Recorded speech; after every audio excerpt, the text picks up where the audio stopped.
So I'm making this one just on my Mac at my grandparents' house. Um, I've been, I've been, I've got the Mac so that I could leave my apartment sometimes and visit my grandma and my grandpa because my grandpa is 89 and my grandma is 78, 77. So, you know, or 87, 88. Gosh, sorry. Add 10 years. So neither of them are doing that great. So I'm trying to spend more time over here. Now, I wanted to talk about Eminem. I really want to talk about Eminem, and I don't know why it took me so long. Um, and so I want to talk first about what he meant to me, and then I'll talk about what he meant to society in America, and what he did. So Eminem basically he made black music acceptable among the mainstream. Just like Elvis Presley did, just like the rock and roll artists did with rock and roll. I mean, like Led Zeppelin and stuff, my favorite bands, like, they were just doing black music. And so the difference with Eminem is that instead of appropriating, he always stayed with Dre. He stuck with Dr. Dre. And in the song, I believe it's the song White America, or one of those songs, Eminem says, it's like for every white fan I had, me and Dre would trade. I would get black fans from him, and then he would get white fans through me. That didn't happen with rock and roll. It didn't. But it happened with rap because of Eminem, largely. And to people who want to know what systemic racism is, all you have to do is talk about Eminem and white privilege. Eminem had white privilege in the sense that he was more accepted into society, which is exactly why they went after him as a white rapper. I live in LA, and there was Alameda Street during like the segregation. Basically, we basically had Jim Crow in Los Angeles because they built the projects out in Compton and other areas over there. And Alameda Street, there was white flight, and then Alameda was like the dividing line. And it's almost like Eminem had crossed Alameda Street and then sent, going from the white side to the black side, music-wise, and then pushed Dr. Dre into the white side, which really made people mad. And if you say it's not about race, I want to explain something to you. It was Liz Cheney, or not Liz, it was Cheney's wife, Dick Cheney's wife, who went after Eminem. So her husband is committing horrible war crimes. And her husband's boss of sorts, the president, George Bush, is talking about Gog and Magog from the Bible. And George Bush, in my opinion, had severely romanticized and put in a religious context his personal vendetta against Saddam. But Dick Cheney really pushed the war crimes. And I don't care about war crimes in terms of what they did to insurgents. I really don't. I'm talking about war crimes in terms of lying to the American people. Our troops, forget about the insurgents, they sent our troops to Iraq with horribly shitty rules of engagement, by the way. It should have been Fallujah rules of engagement the whole war, I feel like. So I'm not even that much of like an anti-military guy. I worked in the military-industrial complex. I don't mind drone striking perpetually. I don't care if you're an American citizen. If you join Al-Qaeda, like, try them in absentia and then drone strike them. It's fine. I'm just very, very, very against what Dick Cheney did in regards to the lies, the manipulation, and canceling the Dixie Chicks too. They canceled the Dixie Chicks. Why? For opposing Iraq? Like, come on.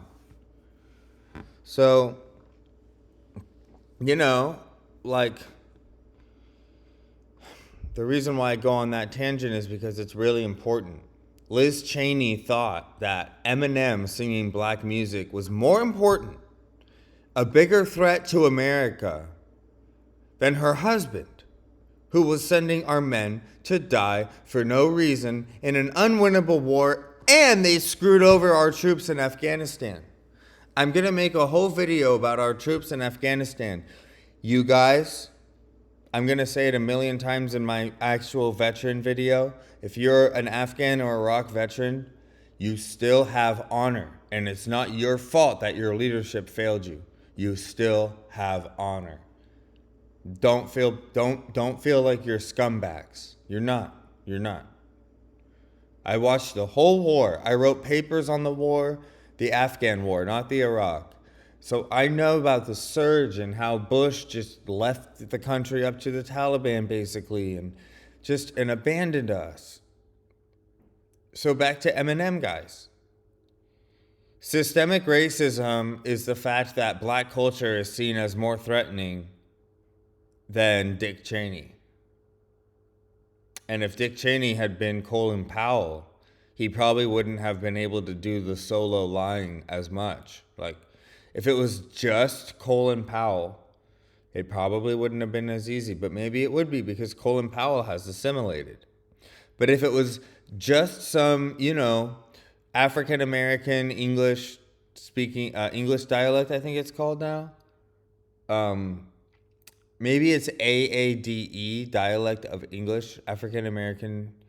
I mean, like, the point is that you need to be culturally white instead of culturally black and to make it into high society, and you have to assimilate. It's like the Southern drawl, guys. Like, I feel the same way about the Southern drawl. Like, it's bullshit that Southerners have to, like, learn to talk like me. Like, no, like, we should accept that people talk different and come from different places.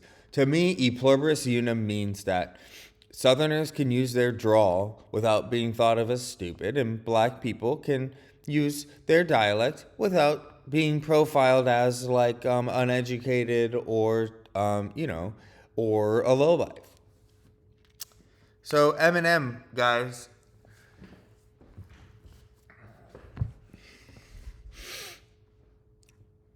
The song White America was written in, I believe, the late 90s, and it says America, and it says, I never thought I'd see so many people who feel just like me. It's like a motherfucking army. And Eminem sings a lot about the minimum wage being $5.50 an hour. Now it's even lower, adjusting for inflation, at $7.25 an hour. $7.25 an hour. And so I don't care what economists say about the minimum wage, because my only point is, here's a man trying to support a family on it, and he's pissed off. That's it. That's just the fact of the matter. And he has a vote. And there's millions of people like him. Okay. I think that Dick Cheney and stuff, the Republican establishment understood that, and so they sent him to war. Hey, if you want to make more than $5.50 an hour, go to Iraq or Afghanistan. That was an element, I think. The political fervor, like how George Bush's approval rating skyrocketed and all that. All this is going on, and Cheney's wife is thinking about Eminem because his music speaks to something that everybody feels, and that's a threat.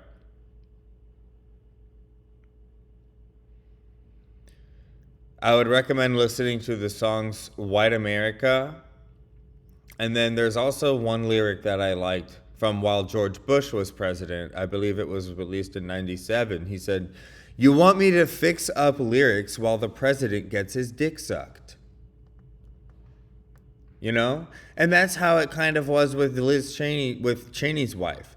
It's like, you want me to fix up lyrics while your president murders our men by abandoning them in Afghanistan and sending them to Iraq with with dirt poor ROI or ROE, rules of engagement. So yeah, here's how I feel, guys.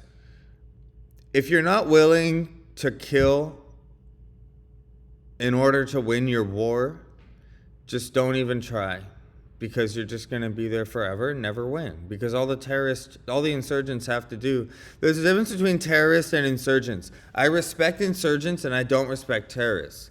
If they attack civilians, screw them. But if they're just if they're just like Iranian funded, like a Shia militia that supports law and order, Sharia wise, and doesn't just blow up mosques and buses, okay, like, you know, that's okay. Like that's what our troops sign up to fight, and that's something that, you know, it's fair game. But I think that it is fair game, and that if you're not willing to go a little bit metal on them, then whatever you're fighting the war for isn't important enough.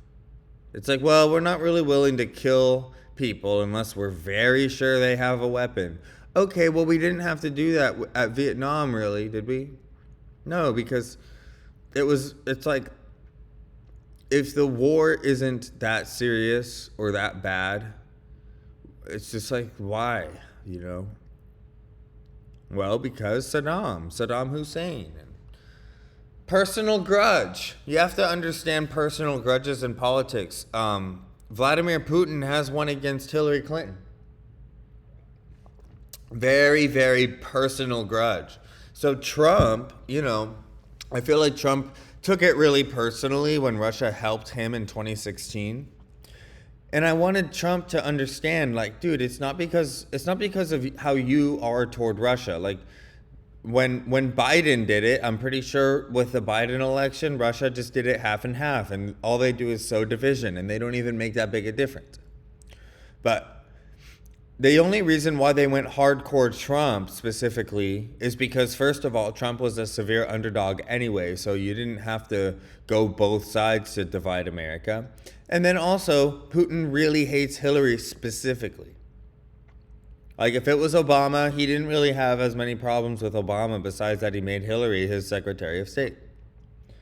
So, you know, it's like Trump, like, in Trump's world is all about Trump, so he can't, like, get over it and think that maybe Putin did it because of something else. So he just denies that Putin did it forever. But, like, you know, Putin hates Hillary. And George Bush hated Saddam. And so they were demonizing Eminem while basically acting demonically, you know, if you want to use the adjective. They accused Eminem and Marilyn Manson of being demonic, so, you know, maybe they were demonic. Eminem brought black culture to white America, and instead of turning it into something that is strictly white and leaving the black artist behind, it was the opposite. So God bless you, Eminem. You understand E pluribus unum, and I've listened to all your songs up to Encore, and I've never had to go past that. I haven't listened to any songs, really. I've only listened to, like, his hit songs after Encore, which I think was his third full-length album, and then, you know, I just only listened to the ones before that. I have a whole playlist with them scrambled, like, so that's why I don't know the albums unless I think about it. And I've just... It's complete. It's like a trilogy. It's complete. It's all about how society, the way society is structured, drives you fucking insane. And then everyone is like, oh, don't be crazy. I love Eminem. I was like, am I the only fucking one who's normal anymore? Like, doing the drugs and stuff. Because it's like, what else are they supposed to do? And guys, we've made a better world. We're getting there. To white trash, man. To white trash, especially vet white trash. Hey, you know, like, I love you as my fellow countrymen. I accept you, you know. White trash, I want you to rise up and be strong, just like I want black Americans to do that, you know, and Muslim Americans. So I think that white privilege has transformed into white and educated privilege, because I feel like if you're not educated anymore, you're treated as lesser than an educated minority. So an educated black man who talks perfectly white and is a lawyer is going to be treated better than a white person with a southern drawl who's out trailer trash in Alabama, white trash from Alabama, like. And I'm not talking about Birmingham, I'm talking about, you know, the boons. And it's not fair to be prejudiced against those people, just like it's not fair to be prejudiced against inner city blacks, because their situation is so different that you have to be at least a little bit understanding. But I don't like prejudice, because it's like people have prejudice against you, and so you know how shitty it is, so don't be prejudiced. But if you are, I feel like they don't really have the power to enforce their prejudices anymore. I mean, white evangelicals are only 15%, and I want to have white evangelicals. I'm going to interview a lot on this channel, and I'm going to talk to them about how I feel about Eminem. Because I feel like obscenity, Cheney and his wife were moralizing over what obscenity is, saying that Eminem was too obscene, his music should be banned. But their actions are obscene. Why shouldn't they be banned? They're doing actually obscene things in reality. And so it's like, why does our law criticize a cultural thing? Like, it's about the anger and the frustration and venting it and having some pride too. You're dissing people, you're trying to feel prideful. That's how I think of rap, is like you gotta sing about that emotion of feeling so incompetent. You can't even be a provider. It's just like, oh God. And then society treats you like dirt. It's just like, oh God. But it's not insurmountable, of course. So that'll be my ending, because I want to do like a full length. I want to do some research on Eminem a little bit more. Marshall Mathers is his name. So like my playlist on Spotify is named King Marshall, and I listen to it all the time, but I haven't really kept up with what the guy's doing, like, recently. I know I did look up, I Googled Haley Mathers and saw that she's like my age and on Instagram now, because it was very interesting how growing up, Haley, Eminem's daughter, was always like basically my age and my friend's age. So when he was singing about his daughter, it was like, dude, like, it's like, that's like how our parents could feel, kind of, because it's like his daughter's the same age as us. Anyway, I'll wrap it up with this, is that the barriers are real, and you can think of white privilege as white and college educated privilege now. Like you need both to get the max benefits, and then having I think that being an educated minority person and being an uneducated white person, depending on where you live, might be a little bit like, not equivalent though, because it's different, because like wealth is something that is external, whereas blackness is just what you are. It's more like Southerners, like we just hate Southerners. You like General Lee. I think he was a traitor, because the other Virginian generals fought for Virginia on the side of the Union. But so it's just like, what if I was just like, I don't like Southerners. They're all Confederates and they all love slavery. I was like that before. And it was like, okay, well. So yeah, like but it's not insurmountable. That's the bright side. You can kick ass anyway, man. You should watch, if you guys want to get rich quick. I have my same Great Rich Quick scheme. And it's real. It's called Coursera, baby. Online education.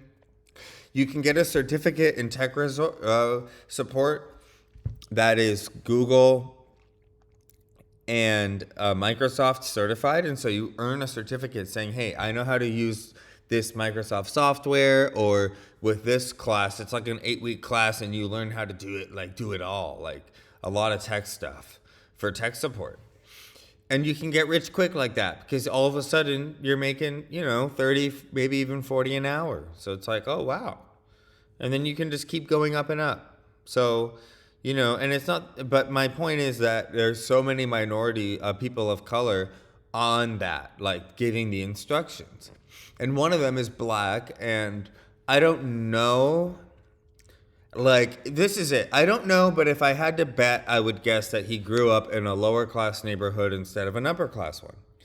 And so what I would say is just look for role models, Even if you're not good enough at football or rap, you can find other role models, like an attorney.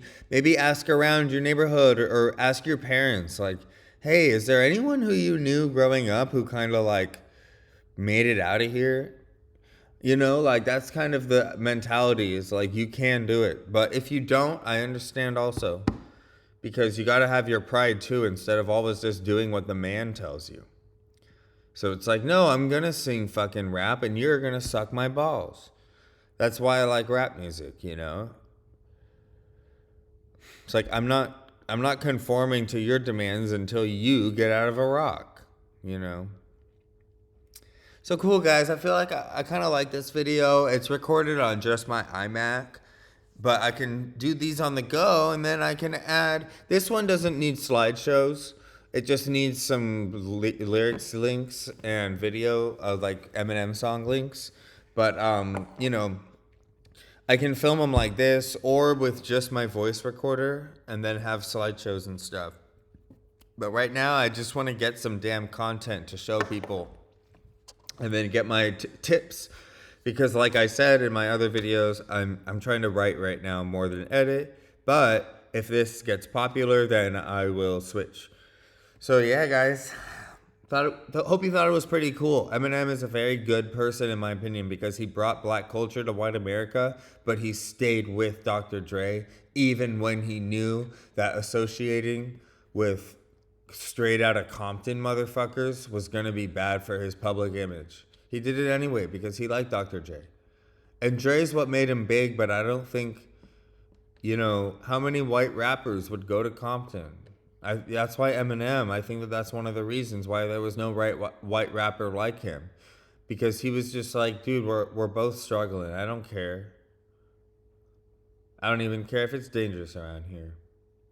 So God bless Eminem, Marshall Mathers, and Dr. Dre. I don't even know Dr. Dre's real name off the top of my head.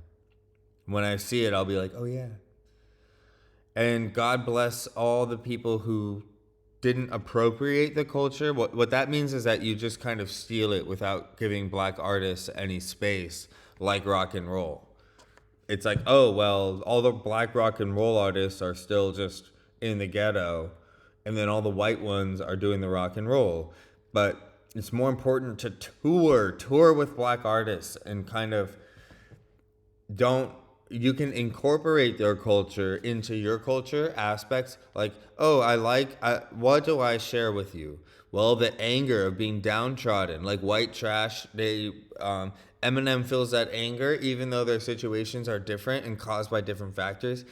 It's like, hey, I can identify with you on that. So I want to express that emotion, and I think that you guys are really good with the art form, but you don't like push them out and take all the sales to support your public image. Eminem didn't give a shit. He sung about how I don't give a fuck because you guys are messed up. I don't care what you say to me. Yeah, man. That's America. That's America. Hoorah. See you guys next time.